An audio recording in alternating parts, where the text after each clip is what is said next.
समय के आरंभ से ही मनुष्य को एक प्रश्न सदा पीड़ा देता है कि वो अपने संबंधों में अधिकतम सुख और कम से कम दुख किस प्रकार प्राप्त कर सकता है। क्या आपके सारे संबंधों ने आपको संपूर्ण संतोष दिया है? विचार कीजिए। हमारा जीवन संबंधों पर आधारित है, हमारी सुरक्षा संबंधों पर आधारित है।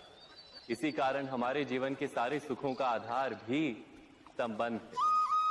किंतु फिर भी हमें संबंधों में ही अधिकतर दुख क्यों प्राप्त होते हैं?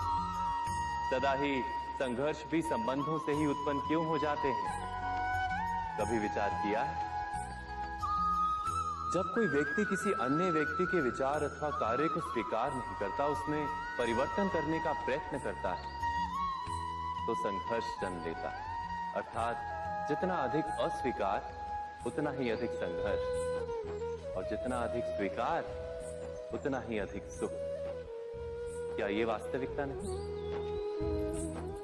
यदि मनुष्य स्वयं अपनी अपेक्षाओं पर अंकुश रखे, अपने विचारों को परखे, किसी अन्य व्यक्ति में परिवर्तन करने का प्रयत्न ना कर स्वयं अपने भीतर परिवर्तन करने का प्रयास करे, तो क्या संबंधों में संतोष प्राप्त करना इतना कठिन?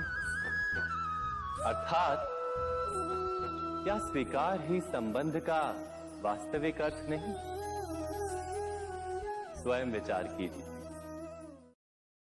दो व्यक्ति जब निकट आते हैं तो एक दूसरे के लिए सीमाएं और मर्यादाएं निर्मित करने का प्रयत्न अवश्य करते हैं। हम यदि सारे संबंधों पर विचार करें तो देखेंगे कि इन सारे संबंधों का आधार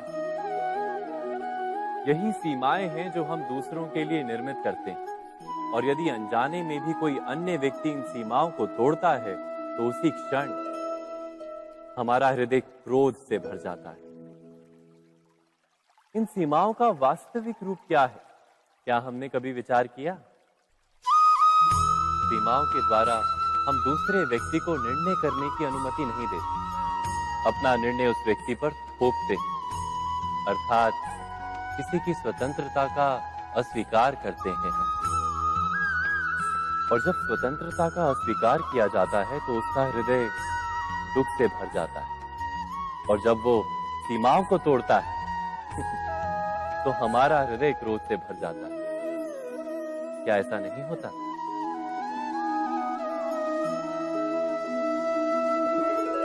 पर यदि एक दूसरे की स्वतंत्रता का सम्मान किया जाए तो किसी मर्यादाओं या सीमाओं की आवश्यकता ही नहीं होती। अर्थात जिस प्रकार स्वीकार किसी संबंध का देह है, क्या वैसे ही स्वतंत्रता किसी संबंध की आत्मा नहीं? स्वयं विचार कीजिए।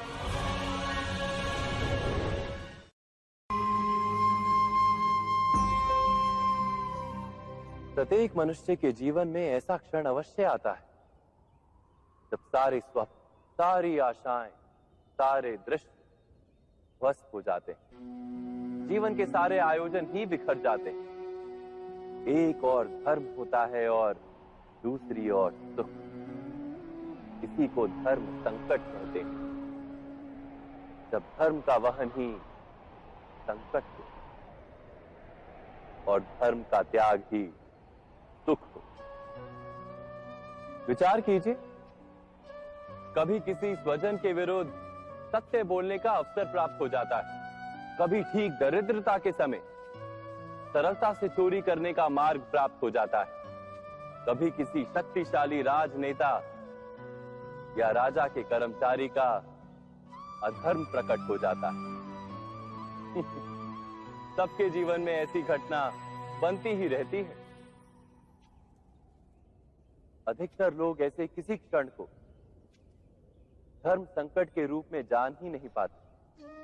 हमें किसी प्रकार के संघर्ष का अनुभव ही नहीं होता। सहजता से सुख की ओर खींचे चले जाते हैं, जैसे मक्खी गुड़ की ओर खींची चली जाती। वास्तव में धर्म संकट का क्षण ईश्वर के निकट जाने का क्षण होता है। यदि हम संघर्षों से भयभीत ना हो, सुख की ओर आकर्षित ना हो, अपने धर्म पर दृढ़ रहे,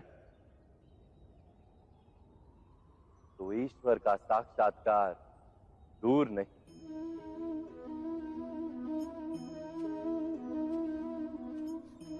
पवन से युद्ध करने वाला पत्ता यदि पेड़ से गिरता है तो भी आकाश की ओर उठता है। पवन से झुकने वाली घास वहीं भूमि पर रह जाती है। अर्थात धर्म संकट से यदि हम संकट को ही टाल दें तो सुख तो मिलता है, जीवन बढ़ता है, किंतु क्या चरित्र नहीं टूटता? क्या आत्मा दरिद्र नहीं हो जाती? क्या ईश्वर से अंतर नहीं हो जाता? स्वयं विचार कीजिए। जब भी किसी की आशा और इच्छा भंग होती है तो उसका हृदय क्रोध से भर जाता है। जिस व्यक्ति को वो अपना अपराधी समझता है उसे दंड देने का प्रयत्न करता है। पर क्या हमारी इच्छा या आशा का भंग होना क्या सदा ही किसी का अपराध होता है? इच्छाओं के अपूर्ण रहने के तो कई कारण हो सकते हैं। कुछ तो संजोग के कारण अधूरी रह जाती हैं और कुछ नियति के कारण। और कभी कभी इच्छाओं का स्वरूप ही ऐसा होता है कि वो पूर्ण नहीं हो पाती। बिना परिस्थिति पर विचार किए किसी को अपराधी मान लेना न्याय नहीं, प्रतिशोध है। न्याय का आधार तो दया है, करुणा है, और प्रतिशोध का आधार क्रोध, अहंकार। अर्थात हृदय में करुणा धारण किए बिना किसी के अपराध के विषय में विचार करना, किसी को दंड देना क्या अपने आप में ही अन्याय नहीं? स्वयं विचार कीजिए।